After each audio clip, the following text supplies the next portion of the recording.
تین طبقے ہیں دنیا میں، تین طرح کے لوگ. پہلے سب دھرم والے، جن کو ہم آج کل اپنے مسلمانوں میں گلوں تو مولوی ہو گئے، تبلیغی جماعت والے ہو گئے، سنی جماعت والے ہو گئے، جماعت اسلامی والے ہو گئے، جتنے ہیں یہ، ان کے جلسے میں جائیے تو ایک ہی بات ہے کہ اللہ کے ساتھ جڑ جاؤ، اللہ کے ساتھ جڑ جاؤ، دنیا بھی ملے گی، آخرت بھی اچھی ہو جائے. نماز پڑھیں، روزہ رکھیں، ٹھیک ہے، یہ ان کی بات بالکل درست ہے، اس میں کوئی خامی نہیں. جتنے بھی دھرمی لوگ ہیں وہ یہ کہتے ہیں دھرم سے جڑو، جڑ گئے جی. لیکن جب کوئی پریشانی آئی، دکھ درد آیا، مصیبت آئی تو یہ بولتے ہیں کیونکہ ہم تو مذہبی لوگ ہیں، یہ ہمارا کام، باقی ہمارا کام نہیں ہے. چلو جی ٹھیک ہے جی، آپ مذہبی لوگ ہیں، آپ کا کام صرف مذہب تک تھا تو آگے اب آپ کا نہیں ہے. دوسرا طبقہ آ جائیے مسلمانوں میں، وہ سارے کے سارے پڑھے لکھے پروفیسر، انجینئر، ڈاکٹر، ایڈوکیٹ، ان کا کوئی پروگرام ہوگا تو چلے جاؤ، وہ ایک ہی بات کہیں گے کہ ہم اس لیے ترقی نہیں کرتے کیونکہ ہم پڑھتے نہیں، ہم نے شکشا نہیں لی، ہمارے پاس تعلیم نہیں ہے. آپ جتنا مرضی چلے جائیں ان کے پروگراموں میں، انہوں نے ایک ہی بات، رونا رونا ہر بار. 70-80 سال ہو گئے، وہ مولویوں کو رونا روئیں گے کہ تم نے مدرسے بنائے، مسجدیں بنائیں. بھائی انہوں نے تو ہر مسجد میں ایک امام دے دیا، تم بھی 70 سال سے رو رہے ہو، تمہارے پاس تو کوئی IAS IPS تیار نہیں ہوئے. اچھا جی چلو جی تمہاری بات مان لیتے، پڑھو. اچھا جی جتنے لوگ پڑھ لکھ کے افسر لگ گئے، ڈگری والے لگ گئے، پھر جب کوئی پریشانی کا دن آیا، دکھ درد کا دن آیا، مصیبت کا دن آیا تو بولتے ہیں کیونکہ ہم ملازم ہیں، ہم تمہاری مدد جی تمہاری مدد نہیں کر سکتے. پہلا طبقہ دیندار ہے، پریشانی آئی وہ ہماری مدد نہیں کر سکتا. دوسرا طبقہ پڑھا لکھا ہے، سرکار میں بھی عہدے دار ہو گیا، دکھ درد پریشانی آئی وہ بھی کہتا میں فرنٹ لائن پہ آ کے آپ کی مدد نہیں کر سکتا. تیسرا طبقہ ہو گئے ہمارے بیپاری، ان کا کوئی اگر سیمینار ہو چلے جاؤ تو وہ ایک ہی بات کہیں گے قوم کو، ابے تم نٹھلے گھوم رہے، کام ہی نہیں کرتے، تم کام کرو تو بڑی عزت مل جائے. اچھا جی کام کرنے لگے، بہت پیسہ کمایا، اتنا پیسہ کمایا کہ پھر جب دکھ درد ہوا، تکلیف آئی، ان کے پاس گئے کہ یار ہم تو بیپاری لوگ ہیں، ہم تو تمہاری مدد نہیں کر سکتے. دیندار بھی نہیں کر سکتے، دنیا دار بھی نہیں کر سکتے، پڑھے لکھے لوگ، بیپاری بھی نہیں کر سکتے. تو یہ تینوں طبقے اپنی اپنی جگہ ناکام کیوں ہو گئے؟ کیونکہ تینوں نے دین کو پکڑا. ایک نے پکڑا عبادت کے لحاظ سے، ایک نے دین کو پکڑا تعلیم کے لحاظ سے، ایک نے دین کو پکڑا حلال رزق کمانے کے لحاظ سے. لیکن انہوں نے ایک آیت پڑھی، وَاعْتَصِمُوا بِحَبْلِ اللَّهِ جَمِيعًا، کہ اللہ کی رسی کو مضبوطی سے کیا کرو بھائی، اللہ کی رسی کو مضبوطی سے، اور بولو روٹی کماؤں گے تو اللہ کی رسی کو مضبوطی سے پکڑ لو. بس پکڑ لیا، بس دینداروں نے پکڑ لیا، پڑھنے لکھنے والوں نے یونیورسٹی پکڑ لی، کاروباریوں نے بیپار پکڑ لیا. اگلی آیت بھول گئے، فرمایا وَلَا تَفَرَّقُوا، اللہ کی رسی کو مضبوطی سے پکڑو لیکن وَلَا تَفَرَّقُوا، فرمایا لیکن آپس میں لڑو نہیں، آپس میں ایک دوسرے کی گردنیں نہ کھینچو، آپس میں ایک دوسرے کی برائیاں نہ کرو، آپس میں ایک دوسرے کے پاؤں نہ کھینچو. اور یہ کر ہی رہے ہیں.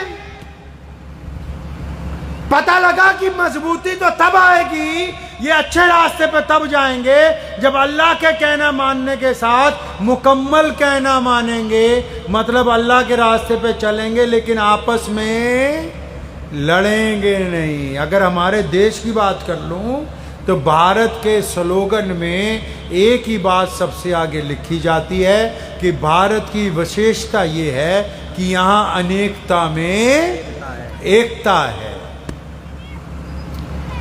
یہ فلسفہ سمجھ نہیں آ رہا؟ الگ الگ بیٹھے ہوئے ہیں، یہ پتہ نہیں لگا کہ اللہ کے رسول کا حکم ہے کہ آپس میں نفاق نہ کرو، آپس میں دشمنیاں نہ کرو. وَيْلٌ لِكُلِّ ہُمَزَةٍ لُمَزَةٍ. قرآن نے کہا ویل ہے، تباہی ہے ان لوگوں کے لیے جو ایک دوسرے کے عیب تلاش کرتے پھر دوسروں کو بتاتے پھرتے ہیں. تباہی ہے قرآن نے کہا ان لوگوں کے لیے. تو یہ سمجھ نہیں آئی بات کہ تعلیم کے لیے اچھی یونیورسٹی بنانی ہو، علماء ساتھ میں ہوں گے، بیوپاری ساتھ میں ہوں گے، پڑھے لکھے لوگ ساتھ میں ہوں گے، تو اچھی یونیورسٹی جو سالوں میں بنتی ہے وہ دنوں میں بن جائے. غریب کی مدد کرنی ہوگی، علماء ساتھ میں ہوں گے، وہ بتائیں گے عزت سے کرنی ہے، رات کو جانا ہے، چھپ کے دے کے آنا ہے. بیوپاری ساتھ میں ہوں گے، وہ کہیں گے ہمارا مال دولت لے لو. پڑھے لکھے لوگ ہوں گے، وہ کہیں گے سرکار سے ہم پرمیشن لے دیتے ہیں، تم جا کے مصیبت کے ٹائم میں بھی، کرونا کے ٹائم میں بھی تم سڑک کے اوپر جا کے اپنا کام کر سکتے ہو. پتہ یہ لگا کہ گاڑی تو ان کی تب چلے گی جب یہ تینوں طبقے آپس میں ایک دوسرے سے اتفاق کے ساتھ چلنے والے ہیں. ربط باہم جو نہیں، محفل انجم بھی نہیں. علامہ اقبال نے کہا نا قوم مذہب سے ہے، مذہب جو نہیں کچھ بھی نہیں، ربط باہم جو نہیں، محفل انجم بھی نہیں. اگر آپ میں آپس میں پیار نہیں ہے، اتفاق نہیں ہے، اگر آپ یہ سمجھتے ہیں، میں اکثر کہا کرتا ہوں، اگر ایک مسلمان یہ سمجھتا ہے کہ میں کسی ہندو بھائی کا جھوٹا پانی نہیں پی سکتا ہوں، میں کسی سکھ کی کٹوری میں کھانا نہیں کھا سکتا، میں کسی عیسائی سے گلے نہیں مل سکتا، میں کسی دلت کے برتن میں نہیں کھانا کھاؤں گا، پھر ابھی اسلام اندر نہیں اترا، اوپر ہی رہ گیا ہے. اسلام میں تو یہ باتیں، انہی باتوں کو تو توڑا، تبھی تو ہم مسلمان ہوئے. ہم کیوں مسلمان ہوئے بھائی؟ ہم مدینے سے آئے ہیں، یہ اس چمڑی میں خون عرب کا گھسا ہوا ہے. کیونکہ محمد عربی صلی اللہ علیہ وسلم نے ہمیں یہ بات سمجھائی تو یہ ہمارے بزرگوں کی دلوں میں گھر کر گئی کہ اللہ نے ہمیں عزت عطا فرمائی محمد الرسول اللہ کے ذریعے. اور جن کو اللہ نے عزت دار بنایا ہو وہ دوسروں کی عزت چھیننے لگے تو کیا اچھی بات ہے؟ یہ اچھی بات ہے. اللہ نے آپ کو عزت دار بنایا، آپ لوگوں کو عزتیں بانٹیں گے جی انشاءاللہ. لوگوں کو عزتیں بانٹیے. آج بھی پوری دنیا میں سب سے زیادہ زکوٰۃ مسلمان دیتے ہیں. دنیا کی سب سے بڑی NGOs ہمارے پاس ہیں. دنیا کا سب سے بڑا چیریٹی کا نظام ہمارے پاس ہے پوری دنیا میں. لیکن ہم کسی بیٹی کو کمبل پکڑاتے ہوئے فوٹو نہیں کھنچواتے. ہم کسی غریب کو راشن کا ڈبہ دیتے ہوئے اس کی تصویر نہیں چھاپتے. ہم دوسرے کا احترام اس لیے کرتے ہیں کیونکہ میرے رسول نے کہا کہ جب مسلمانوں ایک ہاتھ سے دو تو دوسرے ہاتھ کو خبر نہیں ہونی چاہیے. انسانیت کے فلسفے کو پکڑ لو.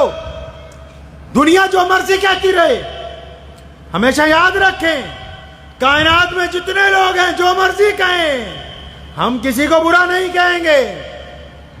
اسلام کی یہ خوبی ہے، اسلام نے کبھی کسی کی برائی نہیں بیان کی. کیوں؟ میرے رسول نے ہمیں درس دیا. ہم لوگوں کی برائی کرنے کے لیے نہیں آئے، ہم تو اپنا پروڈکٹ اچھا بنانے آئے. آپ نے اخبار دیکھا ہے؟ ماروتی کی اشتہار آتا ہے، ٹوئٹا کا اشتہار آتا ہے. اس اشتہار میں کیا لکھا ہوتا ہے کہ ٹوئٹا اتنی اچھی ہے، ماروتی اتنی اچھی ہے. کبھی آپ نے ایسا اشتہار پڑھا کہ ٹوئٹا نے لکھا ہو کہ مہندرا کی گاڑیاں خراب ہیں مت خریدو، مہندرا نے لکھا ہو کہ ماروتی کی نہ خریدو؟ نہیں، یہ فلسفہ ہے محمد الرسول اللہ کا. ہم کسی کی برائی کرنے کے لیے نہیں بنے، ہمیں گراس روٹ پہ اپنا پروڈکٹ اچھا کرنا ہے. بھائی کریں گے انشاءاللہ. اپنا پروڈکٹ اچھا کرنا ہے، اپنا کردار، اپنی زبان، اپنے معاملات، اپنا اٹھنا بیٹھنا، اپنا کاروبار ہم نے اچھا کرنا ہے. گھاٹا پڑتا ہے پڑ جائے لیکن حرام کا لقمہ ہمارے گھر میں آنا نہیں چاہیے. آپ اس بات کو اچھی طرح دل کی تختی پہ لکھ کے لے جائیے. ہم لوگوں نے کالج بنانا شروع کیا، کیوں؟ ہماری نیت یہ نہیں تھی کہ مسلمانوں کی بیٹیوں کو پڑھانا ہے. نہیں، آپ نے شاید میرا وہ بیان سنا ہو، ہم نے کہا کہ ہم خود بھی پڑھنا چاہتے ہیں، دوسروں کو بھی پڑھانا چاہتے ہیں. اگر آپ اس کام میں چلیں گے کہ صرف ہمیں ہی آگے بڑھنا ہے، نہیں، ایسے اسلام نہیں چلتا. اگر کوئی آدمی ابھی چھت پہ کھڑا ہو، آپ 5-7 لوگ اس کے پاس جائیں، اس کو بولے نیچے اتر، وہ کہے میں نہیں اترتا، اور آپ اس کو زبردستی دھکا دیں گے، وہ اترتا نہیں ہے. جب آپ دھکا دیں گے نا تو ایک ایک سیڑھی اترے گا آپ کے زور کی وجہ سے، لیکن آپ یاد رکھیں جب وہ نیچے آ جائے گا آپ سب بھی اس کے ساتھ کہاں آ جائیں گے؟ نیچے آ جائیں گے۔ لوگوں کو گرانے کی کوشش نہ کرو، جو ہمیں گرانے کی کوشش کرتے ہیں وہ بھی کامیاب نہیں ہو سکتے۔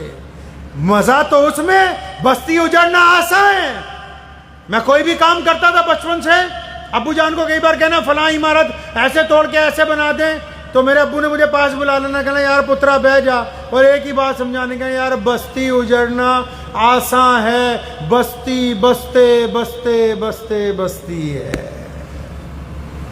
آگ لگانا کمال کی بات ہے، کوئی پیڑ لگا دینا کمال کی بات ہے، کسی کو بھڑکا دینا کوئی کمال کی بات ہے، کسی گرتے ہوئے کو سہارا دے دینا کمال کی بات ہے، کسی کو نفرت کے لیے تیار کر دینا کمال کی بات ہے، کسی کے ساتھ کسی کی ناراضگی کو دوستی میں بدلوا دینا یہ کمال کی بات ہے۔ ایسے بھی سوچنا شروع کریں کبھی کہ ہم نے نماز پڑھنی ہے۔ رسول اللہ نے فرمایا کہ پھلدار درختوں کی آبیاری کرو، خود مدینہ منورہ میں اپنے ہاتھ سے درخت لگائے۔ صحابہ کو فرمایا کھیتیوں کو نقصان نہ ہو جائے، فرمایا دریا کے کنارے بیٹھے ہو پانی اتنا استعمال کرو جتنی ضرورت ہے، باقی پانی گندا نہ ہو جائے۔ یار کیسے سوچتے ہو مذہب سے؟ عجیب بات ہے، مذہب صرف مسجد میں نہیں ہے، مسجد تو اس مذہب کی وہ طاقتور بنیاد ہے جس نے آپ کو خوبصورت انسان بنا کے اس سماج کے اندر بھیجنا ہے، مسجد کو اس کام کے اندر لے کے آئی ہے۔ ان نمازوں کو ایسا بنا لیجئے کہ ان نمازوں کی وجہ سے لوگ آپ کو کہیں کہ یہ بندہ نمازی ہے، جھوٹ نہیں بولتا، یہ بندہ نمازی ہے، بے ایمانی نہیں کرتا، یہ بندہ نمازی، اس کی آنکھیں جھکی ہوئی ہوتی ہیں۔ لطف یہی ہے، زندگی کا لطف یہی ہے۔ اگر آپ نے زندگی ابھی تک جی نہیں ہے، ناراضگیوں میں ہی گزار دی ساری زندگی، پھر تو کوئی لطف کا کام نہیں نہ کیا۔ یار کچھ تو ایسا کرو کہ کسی ناراضگی کو اپنے اندر ڈھال لیجئے کہ ہم نے اپنا کوئی دل تو بڑا کرو۔ یار میں نے بہت سارے لوگوں کو سنا، آپ کے یہاں بھی دو چار ایسے ہیں یار، جس کو بھی کہتے منہ پہ کہہ دیتا ہوں۔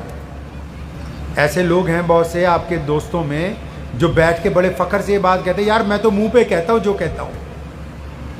جو بے ایمان ہے ایسا کہتے ہیں۔ سن لو بات، جو دوستوں میں ایسا بندہ ہو جو آپ کو کہتا ہو کہ میں ہر ایک کے منہ پہ کہتا ہوں سچی بات، یہ سچی نہیں کہتا، یہ اس کی بے عزتی کرتا ہے۔ سچی کہنی ہوتی تو رات کو گھر پہ جا کے نہ کہہ گیا تھا کہ میرے بھائی فلاں معاملے میں تیری عزت لٹ رہی ہے، میں تیرا ساتھ دیتا ہوں، اپنا ٹھیک کر لیں۔ یہ سچی نہیں کہتا، اس کا دل اتنا چھوٹا ہے کہ اپنے بھائی کا ایک عیب نہیں چھپا سکا، اس کا دل اتنا چھوٹا ہے کہ اپنی دوست کی بیٹی کی ایک بات اپنے دل میں نہیں چھپا سکا، اس کے پیٹ میں درد ہوتا رہتا ہے، کس کس کو بتاؤں۔ قرآن نے کہا وَيْلٌ لِكُلِّ ہُمَزَةٍ لُمَزَةٍ، فرمایا بس تمہارے لیے رگڑا لگنے والا ہے۔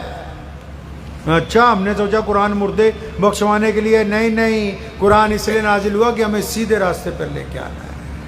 وقت بھی ہو گیا، باتیں بہت ساری تھیں، لیکن جن لوگوں کا آپ نے اعزاز کیا نا، جن کو عزت دی، ان کو عزت دینی بہت ضروری تھی۔ جن کی ہم نے حوصلہ افزائی کی ہے، ان کی حوصلہ افزائی کرنی بہت ضروری تھی۔ میں دعا کرتا ہوں کہ ایسے لوگ آئندہ اور آنے والے دنوں میں پورے ملک میں ایسے لوگ آئیں اور جن کی آپ لوگ عزت افزائی کرتے رہیں۔ اور بڑے ہی ادب کے ساتھ مسلم مہاسبھا کو ایک تھوڑی سی اور گزارش ہے کہ اگلی بار جب آپ مجھے بلائیں تو اس یہ جو آپ نے سمیلن رکھا، کیا کہتے ہیں اس کو، پرتیبھا سمیلن، تو ڈسٹرکٹ میں جتنے ٹاپر آئے ہوں ان سب کو بلائیں، پھر ٹاپروں کا پھر دھرم نہ دیکھیں، سر ایک کی آپ اس کا سمان کریں، تو میں سمجھتا ہوں کہ پرتیبھا جو ہے وہ پوری ہو جائے گی انشاءاللہ تعالی۔